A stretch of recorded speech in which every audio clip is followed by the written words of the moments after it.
Bonjour Blandine Brière, vous êtes la sœur de Benjamin. Merci de répondre à ces quelques questions sur France 24. Le jugement a été rendu mi-février. On vient, en tout cas les médias, on vient de l'apprendre. Pourquoi votre frère n'est-il pas libre?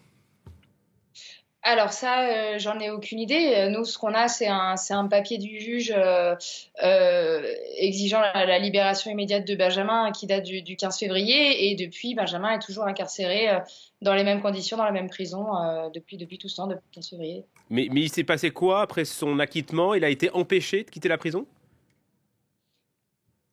Oui, voilà, enfin, il devait sortir, faire ses affaires, etc. Et oui, on lui a demandé de retourner en cellule et d'attendre. Et on n'a pas d'autres éléments, malheureusement. Et ça fait 15 jours que ça dure. Vous l'avez eu au téléphone depuis. Et il est dans quel état d'esprit si vous avez réussi à le joindre?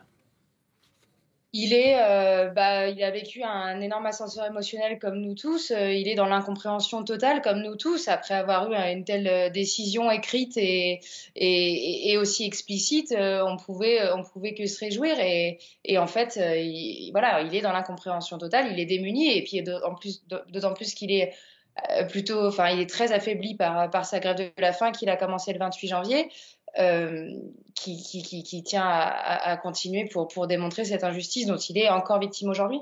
Ça fait 3 ans, bientôt 3 ans, que votre frère est incarcéré en Iran. Vous savez quoi de ces conditions de détention? Il vit dans des conditions enfin, c'est insalubre. Il vit avec des détenus qui sont condamnés à mort. Il voit des gens partir à l'exécution régulièrement. Il vit avec des gens qui parlent pas sa langue. Il vit de la torture psychologique, de l'intimidation physique. C'est un vrai calvaire. Votre frère donc avait été condamné pour espionnage avant donc d'être acquitté. Lui s'en défend. Il était en Iran pour tourisme, c'est ça?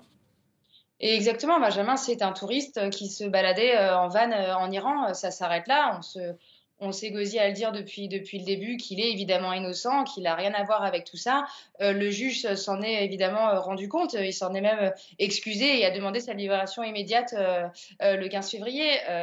Voilà, tout était revenu dans l'ordre et sa libération était proche. Et en fait, on n'a toujours rien. Et vous prévoyez quoi pour la suite? J'imagine que vous êtes en lien avec les autorités françaises. Oui, enfin, oui, oui, on est complètement en lien avec eux. Malheureusement, on a très peu d'éléments. On sait que ce problème est pris à bras le corps par notre gouvernement, qu'il n'a de cesse de répéter et de demander la libération immédiate des détenus, des otages français en Iran, et de dénoncer ces détentions arbitraires. Voilà, maintenant, nous, on a ce papier, on aimerait juste qu'il soit mis à exécution et que Benjamin soit libéré comme le juge l'a demandé. Et le message est relayé sur France 24. Merci beaucoup, Blandine Brière, pour votre témoignage. Je rappelle que